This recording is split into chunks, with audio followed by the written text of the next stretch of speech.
Hi everyone. Now we are going to discuss about inductive type transducers and linear variable differential transformer. It's to be simply named as LVDT. Inductance is a property in an electrical circuit where a change in the current flowing through that circuit induces an electromotive force that opposes the change in current. We already known about Faraday's law of induction is a base of inductivity. Whenever current is flowing through a coil, a magnetic field is induced, which is perpendicular to the direction of applied electric current. So we already known well the magnetic flux which is produced due to the current flowing through the circuit by Lenz's law, it tends to opposite the changes in the flux by generating a voltage and tends to opposite the rate of change of current in the system. So the ratio of the magnetic flux to the current is called as self-inductance, or it will be simply referred as inductance of the circuit.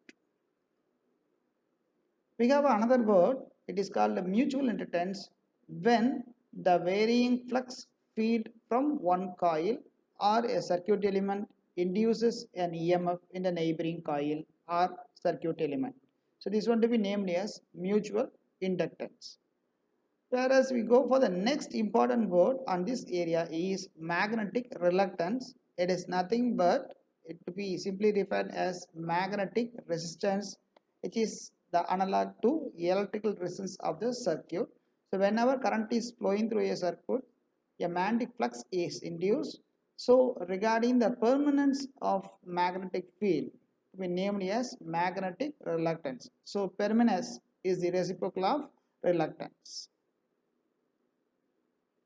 So inductive transducers is a self-generating passive type transducer and it's an electromechanical transducer which converts physical motion into change in inductance.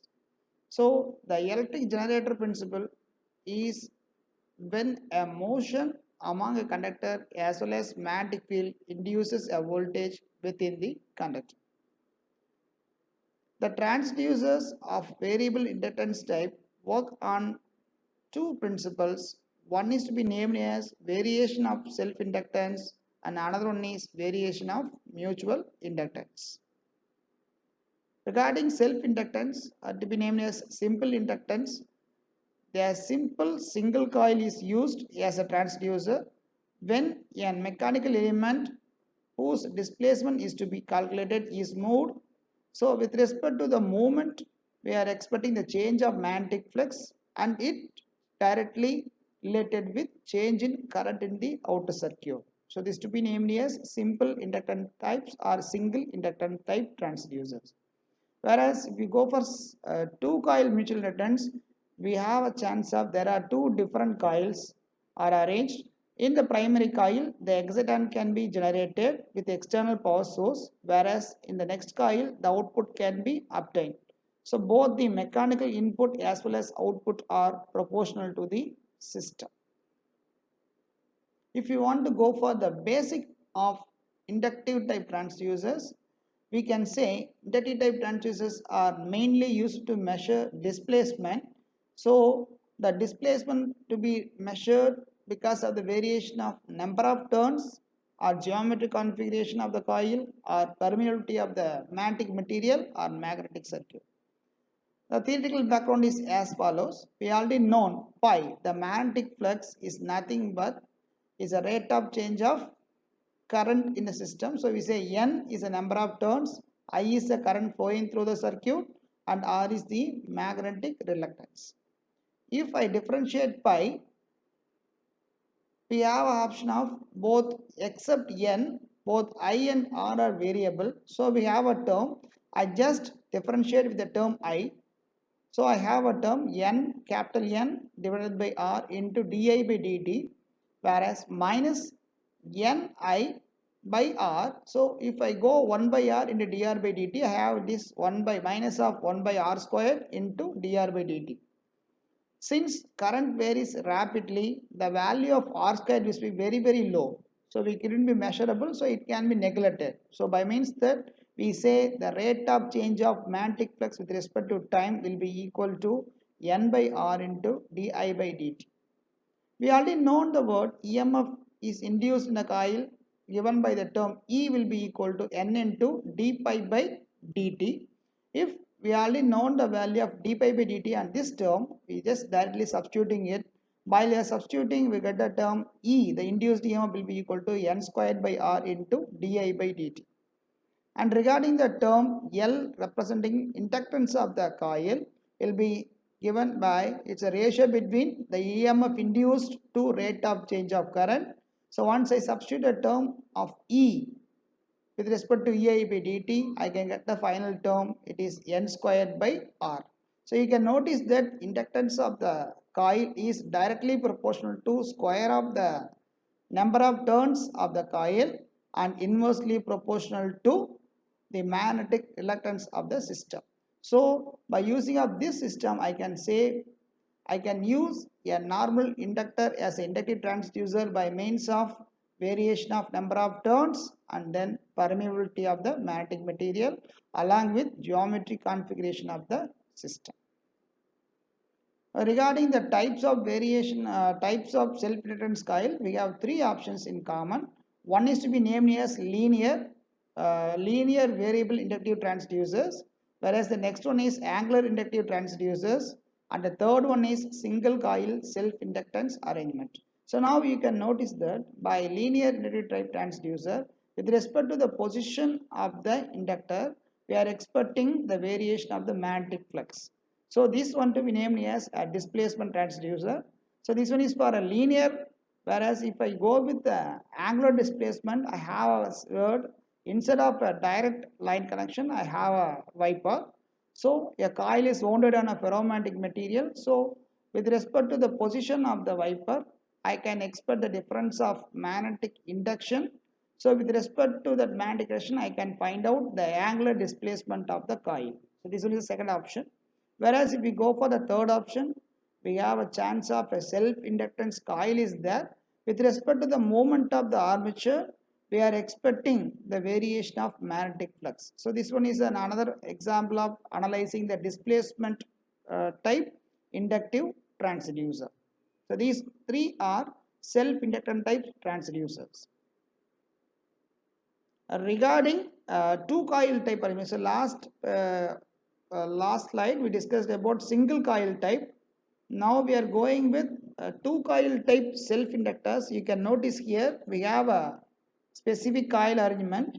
So a ferromagnetic core is wounded with a coil, whereas we have iron core is moved back and forth to be named as variable permeability inductive transducer. So with respect to the position of the iron core, we are expecting change of magnetic flux is there. So that why we say it as variable permeability type inductive transducer. So it conduces with two cores, two coils. Sorry, one is a single coil with center tap. So because of the alignment displacement of the iron core, we are expecting change of magnetic field is expected. So it is directly proportional. So these transistors are incorporated in inductive bridge circuit in which variation of inductance ratio between the two coils provide the output. So this is used as a secondary transducer for pressure measurement. Now we go for the next topic. It is variation of mutual inductance. We already known about this mutual inductance requires two coils. So now you notice a primary coil and a secondary coil is about a power coil and pickup coil. So with respect to the armature moment, we are expecting the difference of output voltage it is generated from this circuit. So we say the air gap between the core and the armature governs the degree of coupling. So by means that we can get the variation of output by the variation of mutual inductance between the two coils. So this one to be named as mutual inductance based transducer. We have the next option, it is variable reluctance types transducer. We already known what is called a reluctance. It is nothing but, I say about it is an analogs of electrical resistance of the system.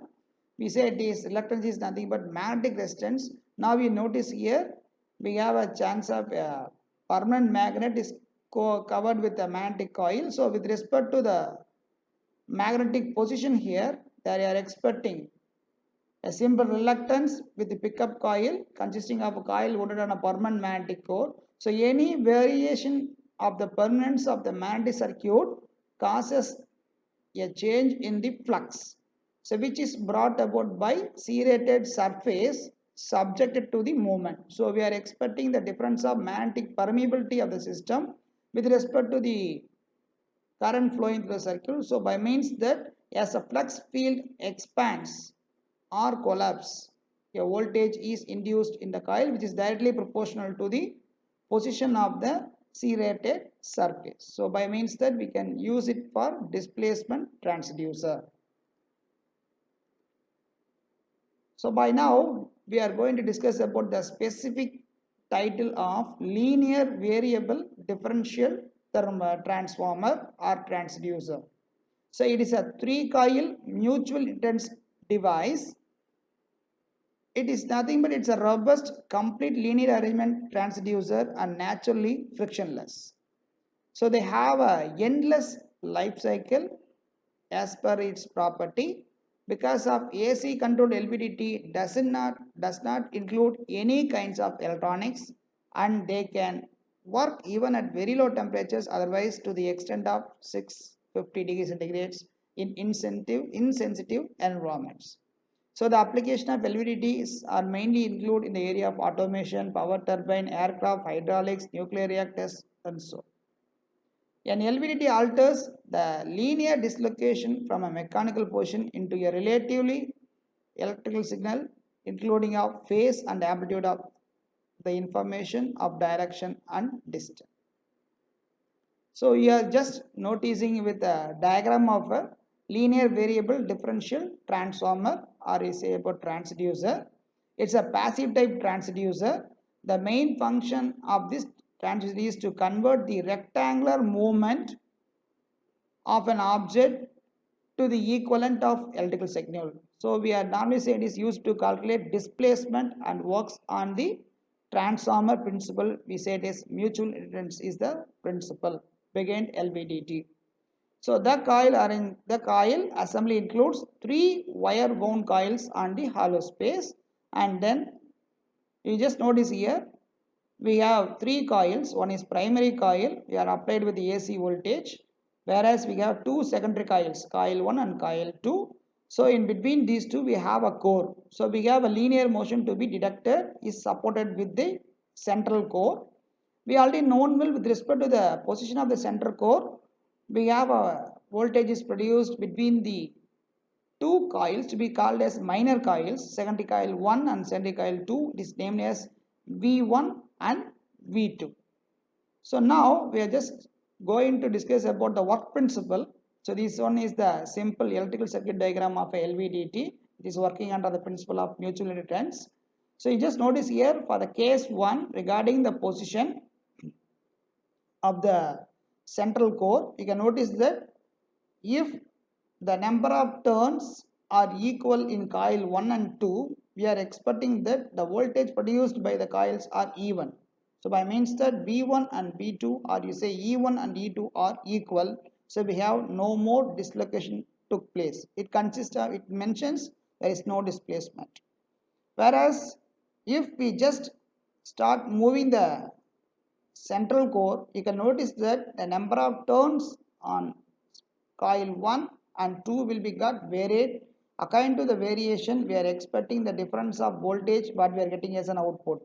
Some cases, if we are moving towards coil 1, the number of turns on coil 1 increases, which leads with more amount of EMF to be induced. So V1 get increased, whereas V2 get decreased. So we get the output is positive. Whereas if you go on reverse case, the number of turns on coil 2 increases while comparing with coil 1. So we get maximum voltage output from V2, maximum induced EMF on V2, whereas comparing with the E1. So we have a chance of the output voltage will be negative. So by using of this case, we can confirm with the variation of the dislocation position of the central core. So here is the simple animated view of the working of LVDT. We already discussed about regarding the variation of position. You just notice red is the input, primary excitation, whereas blue represents a secondary one and green represents a secondary 2, the output in the secondary 2, and then third one is E1 minus E2. So you can notice here with respect to the variation position of the central core, we are expecting increasing or decreasing of the output voltage. It's going from positive maximum to negative maximum. So which represents the total variation, linear variation of the central core. So this one is another representation regarding how there is a variation with respect to the position of the core. It is going core at A, it is positive maxima, core at 0 is 0, and core at B will be negative maxima. We have the next option regarding rotary variable differential thermometer. Here we can notice that instead of a linear variable, we are just using of a cam shaped core which replaces the central core of the LVDT. By means that we can find out the rotational angle or rotational displacement of the central core. Otherwise all the circuit diagrams remains as it is. So these are the advantages and drawbacks of LVDT. The most important applications are used to LVDT is used to measure displacement ranging from fraction of millimeter to centimeters. So acting as a secondary transducer, and LVDT can be used as a device to measure force, weight and pressure. I hope you understand this topic. We will meet you soon with the next topic. Thank you.